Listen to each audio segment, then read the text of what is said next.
Hi, and welcome to What Kind of Internet Do You Want? I'm Amy James, and in this episode, I'm speaking with Sam Williams.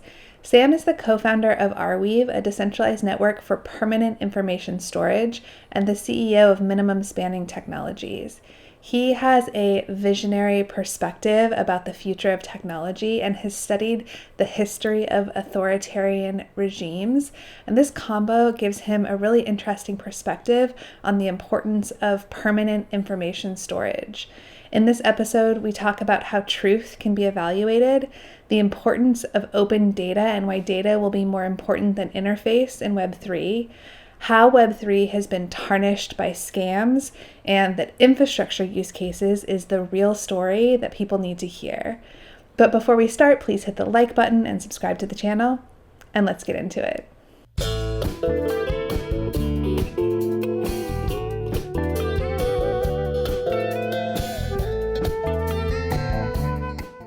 Hi, Sam. Welcome to What Kind of Internet Do You Want? I'm really glad to talk to you today. I love Arweave, and I'm excited to talk about it with you and about, just like the Web3 space in general.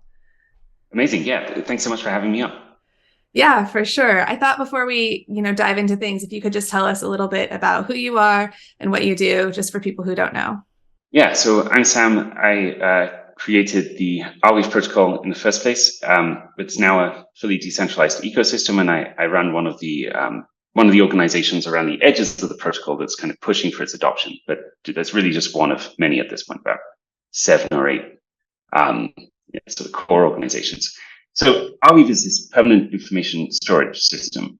What we realize is that you can take a blockchain, which is essentially a globally replicated ledger of information, and scale it up so that you can fit arbitrary amounts of data inside. And then we added an endowment system to that so that you can permanently and perpetually and sustainably pay for the storage of that information. And our idea with this is to basically build an archive of all of humanity's useful knowledge and cultural artifacts in such a fashion that it can't be changed over time, and it's not susceptible to the failures of any single place on Earth, which all of the prior archives essentially are. There's the classic example of the Library of Alexandria, where you have fire, flood, or damage in one place, and then suddenly a huge amount of humanity's knowledge is lost, which is a disaster. Well, blockchains gave us the kind of nugget, like the blueprint, if you will, for what a globally replicated system of information preservation could look like, which was not susceptible to those types of failure. And we just scaled that up massively so that it can fit, as much data inside as you want. And on top of this was born this thing we call the permaweb, which is basically all of that information available inside people's web browsers. And that's interesting because it means that now you have a web that never forgets anything. But it's also interesting because once a piece of information is stored on the permaweb, nobody can edit it, including the person that uploaded it in the first place. It's kind of held in a collective permanent commons, essentially. And turns out that applications are just data, basically. And so you can have applications, full web applications and services, things like Twitter or email services even, that live inside this network and can't be changed by the people that uploaded them and don't need to be paid for in the future because they have this endowment that backs their storage, basically. So you can build ownerless permanent web applications on top of this. And I've spoken too much, but just to say it's scaled now to 450 million pieces of information. So it's mature. It's been running for 5 years, and it's exciting, frankly. Yeah, it is. That was a fantastic overview. There's so many directions that I want to go, so many things I want to ask about. But how did you get into this space? Like, what brought you? Because these are really big ideas. What brought you to this place? Was it coming at it from the computer science side and the blockchain and interest in the technology that way? Was it coming at it from the history side and the truth side and that, how'd that happen?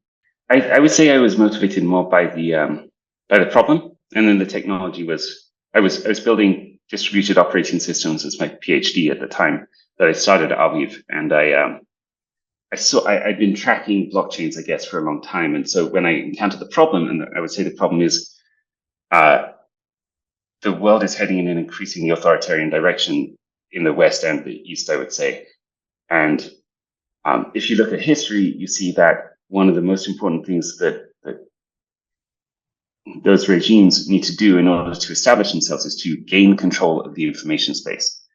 So to control the way people think about the present, and you can do that by controlling the way that they think about the past, and that subsequently changes the way that they act in the future. It sounds a little bit conceptual, but it's like really Back to the Future. Yeah, kind of. But yeah, no. Yeah, so we see that in all of these hyper-authoritarian countries, it's actually a very, very small number of people that maintain the regime. Something like I won't mention the names of the countries, but in some cases, just 3% of the population, approximately. And so you have to wonder, well, why is it that 3% of the population are essentially able to dominate and subjugate the other 97%? Like, how does that possibly work? And I think the answer is information. It's not guns. Like, guns are part of it, but ultimately, if you have 33-1, citizens rising up against these things, the guns would help a bit, but not for long. Like, the citizens would win eventually. And so when you look at the situation, you have to understand that control over the way that information flows around is what is really stopping people from, for example, organizing resistance to a regime like that, or even spreading information that is, counter to the narrative, like the mistakes of the regime, perhaps, that kind of thing. Mm-hmm. If that information doesn't flow, people act in a different way. And so, yeah, when we got started, it was just after the election of Trump, and I'm not a particularly partisan person. Actually, I saw that, frankly, from my perspective, there was danger across the political spectrum of heading in this more authoritarian direction. Early 2017, I was thinking about this. I'd read books about. I read The Gulag Archipelago by Alexander Solzhenitsyn and Man's Search for Meaning by Viktor Frankl, and Aquarians of Pyongyang, which are all books about the creation of concentration camps. And if you read that, and in total, it's probably like 2,000 pages worth or something. And if you do that, you. What inspired that reading journey? I guess I'm not really sure what exactly got me on that trail, but I was always fascinated by authoritarian regimes, I suppose. But it was through reading those things that I realized quite how serious and how bad things can get. And from that created, I'd say, boundless motivation, which led to the creation of Arweave. And now here we are 5.5 years later. And it's, the network exists, it's full of all this data, and it's spread around, dozens, if not. Yeah. So you came at it from both sides, really, the tech side and the history and truth side. And I think that truth aspect is particularly interesting in these times, right? Because there's, fake news and deep fakes and all of these kinds of things. And so when you talk about helping to promote truth, and I mean, with blockchains, they're attestations of just at least some sort of transparent chain of custody, right? Of that information, of who put it there and maybe who changed it and that kind of thing. But then you have to actually discern the truth after that. That's a whole other thing. Yeah, I mean, we often get this question of, just because you store it doesn't mean it's true. It's like, yeah, absolutely. That's not the job of the core protocol. This is why the core protocol uses what are essentially ledger entries. You said attestation. We normally use the word assertion, but we're basically, every time you write something to Arweave, it is at some fundamental level an assertion of truth. It's like saying, I believe that this thing is real, whatever it is that you're storing. And whether that's a blog post or a social media like message or anything, really, you're attaching your identity to the information. And then the network will store that along with a verifiable timestamp of what time that information was created, as well as a bunch of metadata about it. So yeah, we were excited about the structure of blockchains because it feels like a ledger is the natural shape for a data structure that is to store history. You want to know all of that metadata about it. Who said it? When did they say it? what was the additional information they thought was worthy to attach to it, and then the data itself. Not just content identifiers. Like, to me, that doesn't seem very helpful. You need a deeper, you need an identifier that associates with an assertion in time, basically, by a person.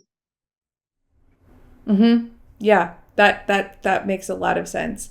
So then talk about just the broader context of Web3, like we've kind of talked about Arweave in particular and the kind of piece of Web3 that it fits, but like, what are your thoughts about the larger Web3 space? Just kind of opine on that if you want to in whatever way, or I can give you.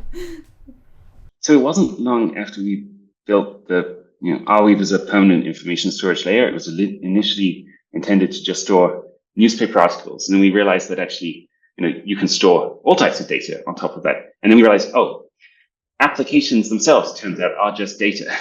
And so it wasn't long before people started to build full web applications on top of the system that were fully decentralized and ownerless. And these are kind of an analogy to the decentralized financial applications on Ethereum. Ethereum focus and other smart contract systems. They focus on the raw compute and making sure that you can have agreement about who owns what, or what the LP status in the exchanges and all the rest of it. But Arweave does the same thing except for web services. So you can build an application on top of the system, you upload it, and you can't change it later. No one can change it later. It's open and neutral and transparent. And that application can do things like, it could be Twitter-like, for example. So there's something called MetaWeave that does exactly this. And you can post messages that are stored on the network, and then you can recall them. You can treat the network like a database, basically, because again, it has those tags and that metadata. So you can say, hey, get me all of the posts with app name MetaWeave by Amy between this date and this date, and it will just return that for you, just like a normal database. You build full applications on top of that. So I guess in some way, my introduction to Web3 was, we kind of built like an optimal platform to host all of these services on. And then the moniker, frankly, came later. Like in the early days, people were using Web3 to mean this sort of DeFi stuff on Ethereum and the likes. And I didn't really think that had anything to do with the web, to be honest. It's cool, don't get me wrong, but it's not about web services. And and as the understanding around the moniker grew, I guess I started to really lean into helping people understand why it's important that we have neutral web services and so on. And and then the whole Web3 Working Group happened, and now we're very thankful that we're surrounded by a bunch of different founders building all sorts of different services that can be used to create decentralized, ownerless, and neutral web applications. I think it's fundamentally necessary at this juncture in history, and I'm hopeful that we can pull it off as an industry, although I do think we have our backs against the wall to some extent. We have our work cut out for us, for sure, right. But the vision is really thrilling. Do you have a sense of what it will look like once we're there, right? Like, because you can have, like you're saying, you can publish an app to Arweave and then it's just there forever. Well, that makes me think that there's going to be just a huge number of apps, some of them essentially dead, but still present, right? But are we going, but do you think that we're just going to have like a handful like we do now, where it's like, are you on Twitter? Are you on this? Are you on that kind of things in terms of where we get our information or how we interact with it? One search engine that we use, or just like a handful of search engines? Like there's kind of like a handful of credit cards for payment processing, there's some competition, but it's minimal. Or do you think we're going to have this just like enormous garden of options, I have multiple answers to that question. I'm not sure. The answer is I'm not sure. I see many different ways it could go. I think that with high likelihood, there will be a lesser set of applications on top, that people actually use. But of course, hopefully they're all stored on the permaweb. And so every time you upload to the permaweb, you're kind of giving your users integrity guarantees, saying basically, I can't change that source code now. And so if you want to keep using the old version, you can. Like no one's going to stop you. But also you can use a new version if you want. I have to say, So, I love yes. that as somebody who's been on the internet for a long time, I guess, and has gone through some of these early changes where I would try something out and get excited about it, and then it would die. Yeah. And right. and there are different versions of that, right? Developers that built whole businesses on things that then ended up APIs that ended up being closed. It's just like there's like all these different ramifications that this just like one tiny piece of Arweave solves, is that things are just there and still available to you. And that's like, I mean, it still has to, I think, prove itself to a lot of people. That's something I was thinking about this morning because I got an email saying that Cinnamon Video was closing, which is like one of these experimental sites that was really cool. And we had published some of these episodes of the show to it at some point, so it was like sad to see. And I think it's like trying to wrap our heads around what Web3 will ultimately look like at scale is kind of like trying to like imagine what Twitter would be like now when the web was just first getting started. It's like, we probably don't know, like you're saying, but yeah. I'm just curious how it's going to change daily life and like conversation, cultural conversation. Yeah. So I think that there's an interesting piece there. Sure, there's like integrity guarantees, but there's another one which is open data. So when you store something on Arweave, I was describing MetaWeave earlier. Those posts may have come from MetaWeave, but they don't live in MetaWeave's little garden. They live globally available for all people to access and all other applications to access. And so you can then essentially compose applications upon the data set and remix it in any way you want. So I guess in the case of Cinnamon Video, actually, they weren't using Arweave, but if they were, then you could pull that data into other application interfaces, even if the primary one went down. And hopefully the interface would have been stored on Arweave too, so it didn't go down. But even if it did, then there would be backups. And so I see that we might end up in this world where there is far less of a focus around user interfaces and more of a focus around the data itself. And yeah, part of that is in the Arweave ecosystem, we sort of identified this and we realized, well, another piece of metadata you could have on the data, on a piece of data in the system is a contract, a smart contract. And so people ended up building these things they call atomic assets, which are basically, you have the data, the metadata, and then also a contract inside the same identifier. And some people are like, well, that's just how NFTs work. Saying, no, that's not how NFTs work. Normally an NFT would be stored, or the contract would be on Solana or Ethereum or something, and that might point to the data which is somewhere else. And the problem, of course, with that is that data might disappear. It's not an Arweave, or that data might be referred to by multiple NFTs. So yeah, sure, yeah. And what we see people doing is building these atomic assets where all of that is bundled into one, and you have the one identifier, and you can embed that in any application. And critically, one application might have uploaded it, but another application might be using it. Yes. And as a consequence, you're kind of transferring the royalty rights, if not ownership, although I think it is underdeveloped what that really means in the Web3 space. But where should the money from this data go can be transferred with the data sort of inside the data, frankly. I think that if we get that right as an ecosystem, it could enable the creation of a really radically different application ecosystem where everyone just wants to upload the data from all these different UIs, and then other UIs can bring in that data into their applications and remix it. And everyone's happy with the situation because everyone is getting paid appropriately, because the sort of revenue streams, we call them profit sharing tokens, are transferred with the data itself.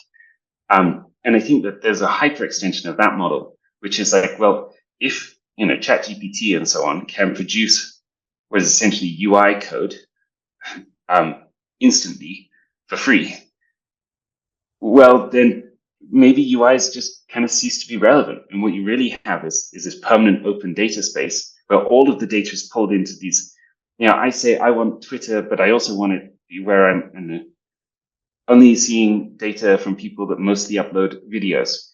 And if ChatGPT can just take that request and say, okay, I can spit out a bunch of HTML and JavaScript and GraphQL queries that can run against Arweave, to generate you an application on the fly that fulfills that requirement, then everyone could be looking at their own interfaces in some sense. They don't even need to share them. And it's really just about the data then.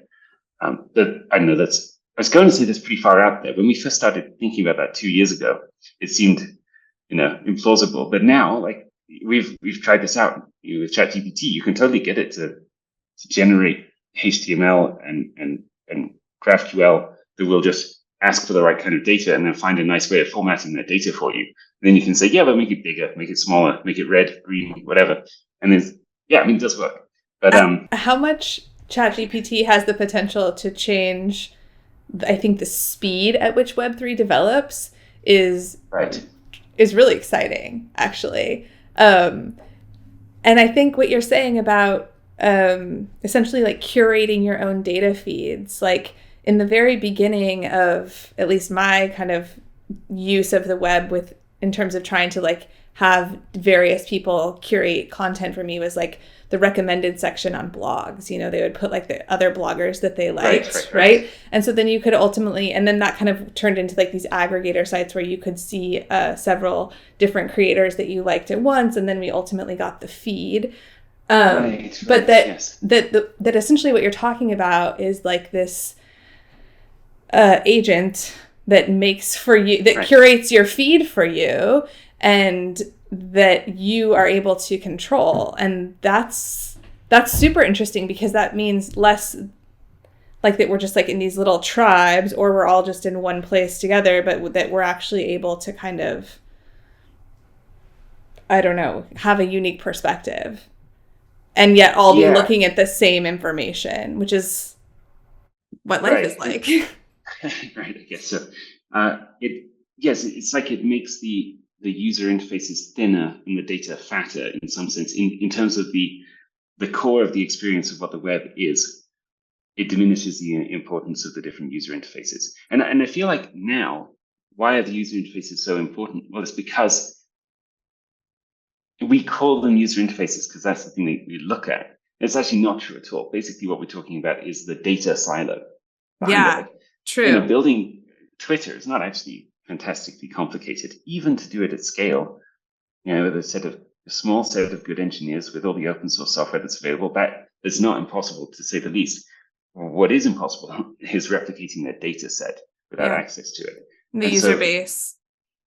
If we can flip the model where we say, and with profit sharing tokens and the right sort of licensing, we think we can, where it is in the best interest of the developer to actually contribute the data to the data lake, basically, and then have other people use it because they get paid when they do so, then we think that the whole thing radically changes. And there's a sort of outline of what that might look like, but it'll come into focus in the next few years, I guess. It's pretty exciting. It's radically different, we think. Mm-hmm. Mm-hmm. And it's not even really a web anymore. Like, the whole idea with the web was, well, it's a graph of kind of more like you were describing this sort of syndication of here's the blocks that I like, right? And so I can explore the graph like that. I think that potentially, this is pretty far out there, I could be completely wrong, but potentially where we might end up is it's more like this big flat data lake, and then it's about the machines that pull the right data in response to your queries, and then of course construct those into something that looks like a user interface, which we think can be done on the fly. That could potentially be the shape of the new knowledge system for humanity, something like that. That's pretty wild, and calls into question a lot of things, right? And it could be totally wrong. I'm just right now. I like it. So I mean, we've obviously been talking about kind of like what Arweave is and does, and you mentioned the endowment, and it's something that I find like really fascinating as part of the structure of Arweave. Can you tell us more about it and about how you came, and also why you came to that as your because a lot of what you see in the crypto space in terms of incentive design is copy pasta. It's just kind of like, oh, this is what people are doing, we'll do this too. And the endowment stands out like a sore thumb to me as this unusual approach. I know there've been like foundations and DAOs and that kind of thing, but the endowment is uniquely different than those. And so, yeah, I would just love to hear your thought process behind it as well. Yeah. So first of all, what is it? So for those that haven't encountered it before, it's a pretty basic principle. We say, well, we want to store data permanently. It has to be some sustainable fashion for doing that in order for the system to work. And I guess how we got there is, it strikes me as the only way to do it. I spent a long time thinking about it, and this is the one that seemed workable. But basically how it works is when you pay for storage on Arweave, you pay for 200 years worth of storage upfront at the current price. And then as the cost of storage declines over time, that 200 years expands out. So if the cost of storage declines at a rate higher than 0.5% in any given year, you end up with more storage purchasing power at the end of the year than you had at the start. It's a little bit strange, but if you work out the math, that's what happens. And so essentially, we are using the deflationary of, would you say, technologies that humanity is well incentivized to produce and are possible. This is the criteria to make it so that we can pay a constant fee for storage over. Sure, you put 200 years worth in at the beginning, but it expands out for. We have all these simulators of it in the majority of cases, and it depends on how optimistic or pessimistic you are about the future and how the parameters look. And we actually have systems where you can plug in the numbers for yourself and see what happens. But in the majority of cases, it runs for way over 10,000 years in an economically sustainable fashion. And yeah, we know that the protocol will be replaced by something else at some point in time, and hopefully the data just gets hoovered up into that thing. But the endowment's there really to keep the system economically sustainable during the time it is humanity's permanent data storage system. So how do we end up here? I mean, well, we got started, like I said, in 2017, and back then there was an awful lot less. It wasn't like we were looking around and there was any prior art. We were just thinking through the problem and what is the only sensible way to make this work. We saw that technology being deflationary is a pretty robust trend over time, but we were pretty skeptical of it when we first started looking at it. We thought, well, okay, that's happened in the past. Why are we so sure it would happen in the future? And then we looked at, well, there's something. It depends on the problem, basically, which is why I mentioned incentives. So there are many. There's two parts of it. Is it possible? Was the first thing that we looked at. What are the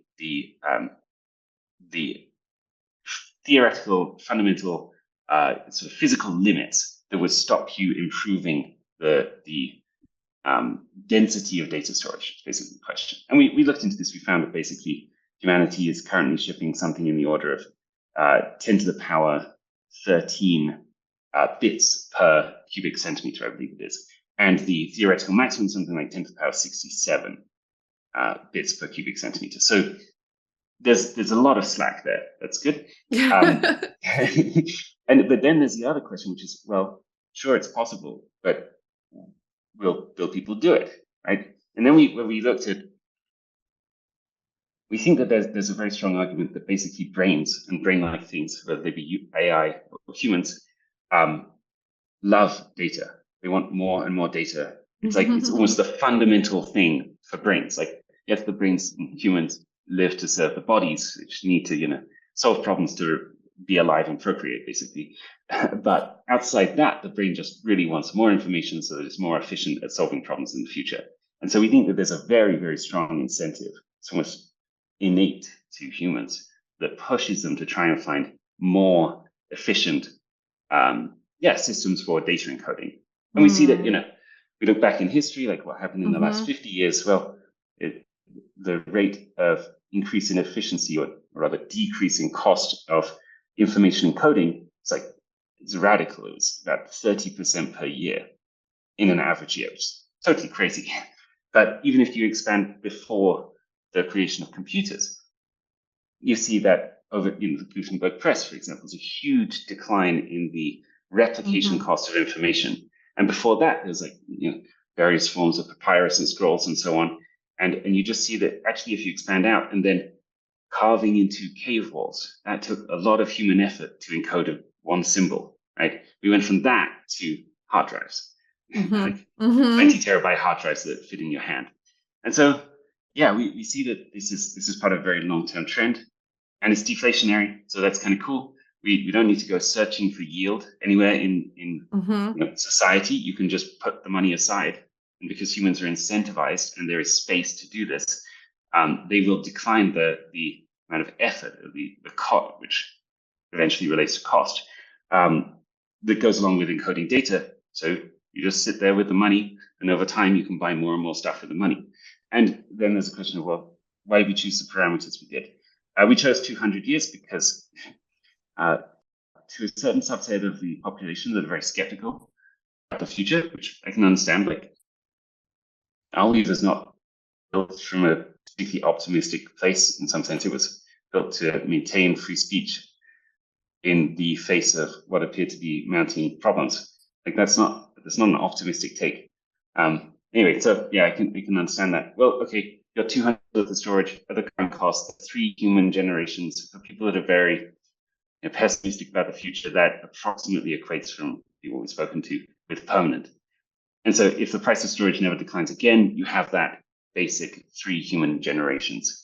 But of course, we see that the cost of storage, as described, you have strong argument for it will continue to drop over a long period of time.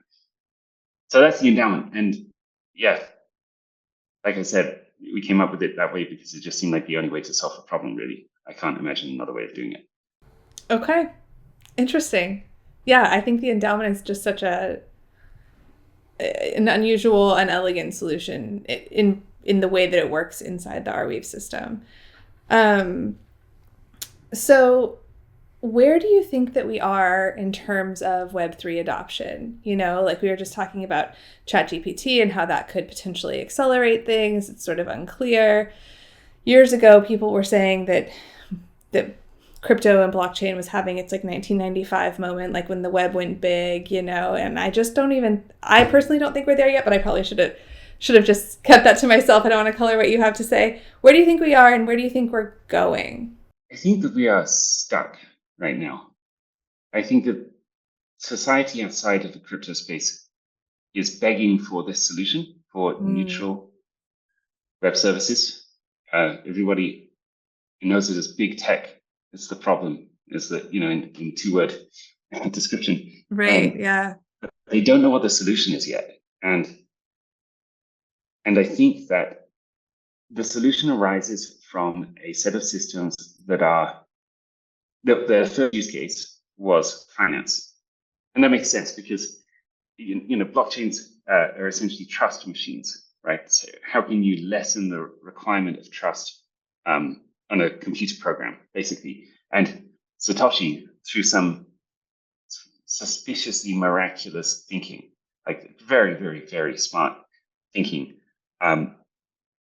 realized that the most efficient or most, high value target of a trust machine is to replace currencies, because the cost of trust in currencies is so profoundly high. It's like it's a good few percent of all of the value that humans create every year, which is extraordinary. And that was where it was first applied. And then, okay, so currency first, and then finance. That's another area where the cost of trust is extremely high. And now I think that we're seeing, right, well, the next area that applies is data and services on the web. But the raw incentive that you can turn into money in like a very short period of time is lower. It's the classic like financialization. When that happened the first time, people flocked to it because it printed money extremely quickly, and they moved away from actually producing useful stuff. So I think that we are stuck in the sense that Web3 lives in the shadow of the broader crypto space, which has all been about finance so far, and the incentives to speculate and build some new AMM that does, something cross-chain, something liquidity, get hype, token price goes up, everyone's happy for 10 minutes, and then it goes down again, of course. That sucks all the air out of the room, or a lot of the air. Yeah. And it's not all like there are some of the developers that are really attracted to solving those problems of big tech in society like that. There are many out there, but I would say that we are, from a communications perspective, drowned out by the crypto speculative circus.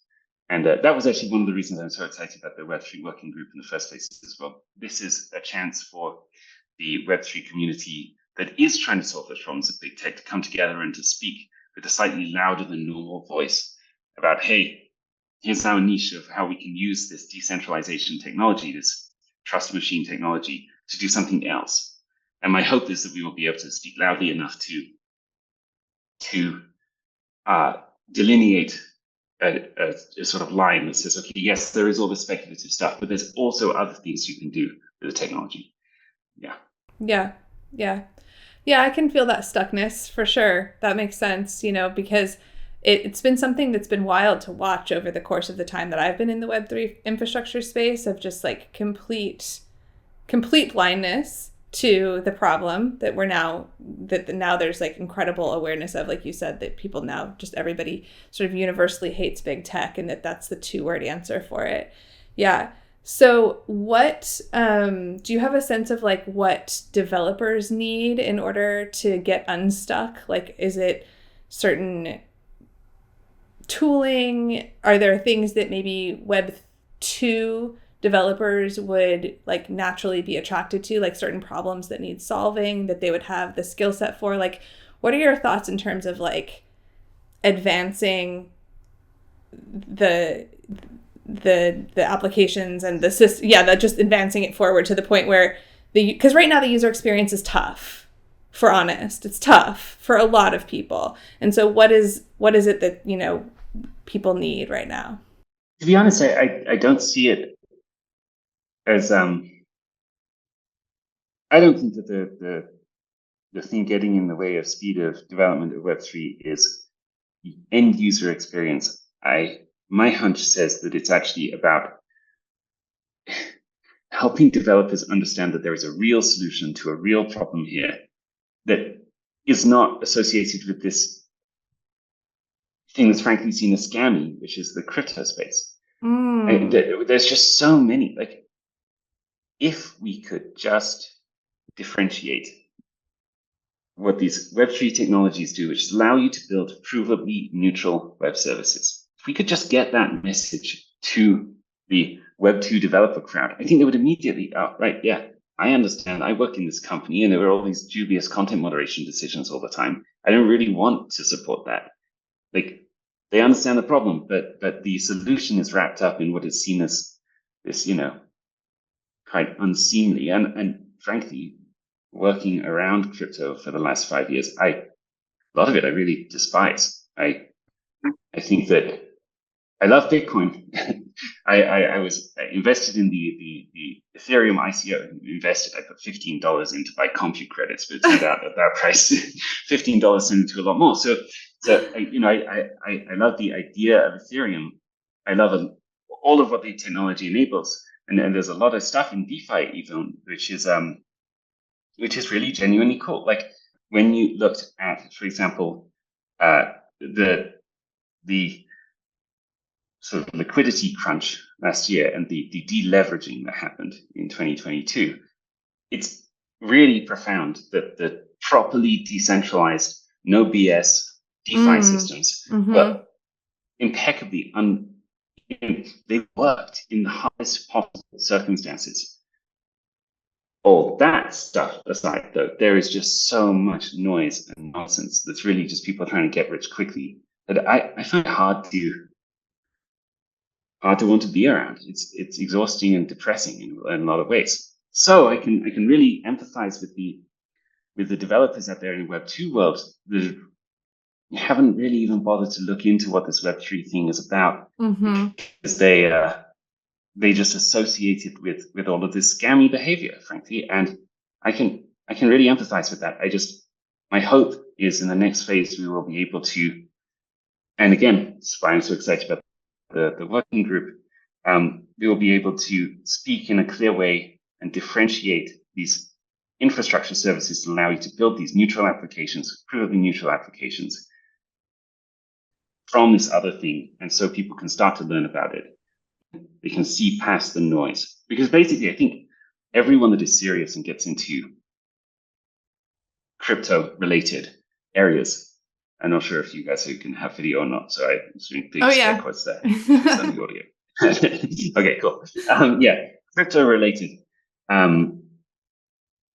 things is you do have to, there is a moment where you have to wade through the noise to get to the nugget in the middle and understand that. And then when you come out the other side being like, oh wow, there is something really incredible there, but my God, it's surrounded by nonsense.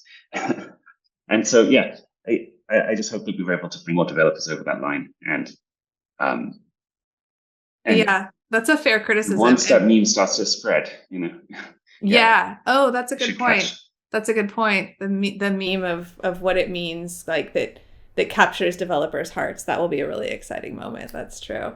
But that same kind of problem that you're talking about of the category being tainted also is something that we're dealing with on the regulator side too, right? That it's like I love that book, the 26 Words That Made the Internet, that's all about Section 230 and how it came to be and the problems that happened before it happened and the legislation that happened here and the legislation that happened in other countries that sort of ended up having the kind of pressure that all of that legislation had, like, shaped how Web 2 came to be and that it was based here in the US, right? And I think sadly, more than ever at this moment, that is tainting the potential for regulation. And I just wonder, especially with a protocol that content moderation is such a big factor for, like what you think needs to happen in terms of regulation so that innovation can continue to thrive, because it is this super tricky topic. I wouldn't say continue to thrive. I would say even start thriving. Like if you are one of these developers that sees the nugget amongst the noise and you think, oh, wow, there is something there. And then you get an idea for what it might look like and you can build something that, the first thing you're going to realize when you actually go to start acting in the world is, oh, the regulation just doesn't exist. Yeah. Like you'll speak to lawyers and they'll tell you, oh, maybe it'll be interpreted this way, maybe it'll be interpreted that way. But the truth is nobody actually knows. And I think that's been a massive, massive blocker to innovation. It's a really sad thing, I see founders come into the Arweave ecosystem all the time. They get excited about building something and they get geared up for it. You can see this really beautiful thing when a startup is just getting started. You see people getting excited about the idea and then they're starting to send you all these demos they're building. And it's like, wow, this thing is progressing at such a pace and the energy is electric. And then they have this realization that, right, if I'm going to do this, I'm going to deal with so much uncertainty and so much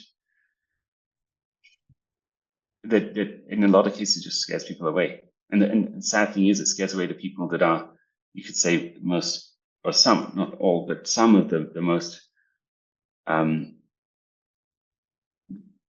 goodwilled, you could say, that are really trying to build the best things. Absolutely. And that the regulatory uncertainty has created this very sad effect of,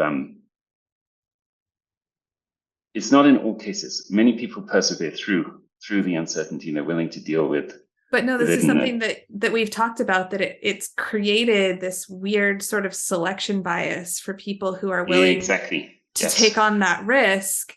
And that a lot of times that's not the people that are just, have that nerd heart that just like gets into this stuff and wants to roll up their sleeves and get to work. Yeah. So you end up with like two people at the other side of that terrible funnel. You get like the diehards that are like, look, I'm going to try and do this to the best of my ability. Regardless of, Yeah, exactly. And then you get all the scammers. Yeah. Frankly, that don't care about doing the wrong thing. Right. Right. It's really sad. Yeah. It's really sad. Yeah. Yeah. Yeah. Okay. But I think that there is a possibility now that sensible regulation, or at least clear regulation, will come into place fairly soon. And that will be such an exciting moment. there's a million ways it could go wrong. And for sure, given that, ironically, CFI deleveraging that happened last year, but people don't realize that it's actually old school finance that caused these problems. But people won't see that. They'll just see it's crypto that's causing these issues. There's a lot of ways that it could go wrong, but I'm hopeful that at least some clarity about how people should operate will allow, those founders that are good, which, that have the right intentions to come in and say, okay, well, those are the rules. Now I can at least know how to abide by them. And sure that the barrier might be high, but at least I know what to do.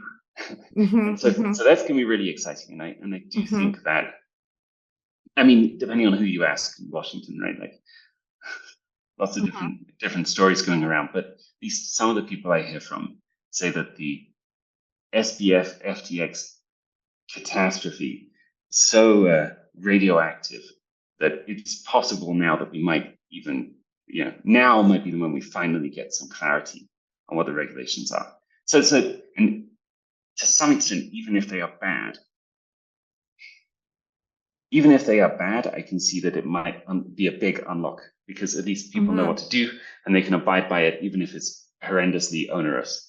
And maybe there's also some people in Congress and the White House even, I think, that actually are pretty clued into what this thing is about. And absolutely. The opportunities, and indeed that the whole FTX thing was really just a TradFi blow up. Right. Yeah, absolutely. Well, I like that. That's what I'm going to leave this interview with, is these sort of two big moments that are coming for the future is going to be when that blueprint that you called it, when that becomes trendy among Web2 developers. That's going to be a really exciting moment. And when some sort of regulatory clarity to the point that people feel a little bit more comfortable moving down the field, that's going to be another huge moment for Web3. So final question is just, the name of our show. What kind of internet do you want? Oh, a free one, a free and fair one. I think that we may have had democracies before the internet. That's definitely true. But because people are so responsive, all people, myself included, it's universal thing about humanity. We're so responsive to the type of information we're exposed to, because we had broadcast only information distribution systems, right? If you owned the radio station, your message is what got out, or the Gutenberg press before that, your message is what got out. We had, I think, you could say a poor man's version of democracy, where the true loop, which is fundamentally people learn information about the world, we debate as a society, then we go to the polls and we choose, at least representatively, what should be done about it. And then we repeat the loop over and over again. And the theory is that the collective mind is better than the individual authoritarian or dictator's mind.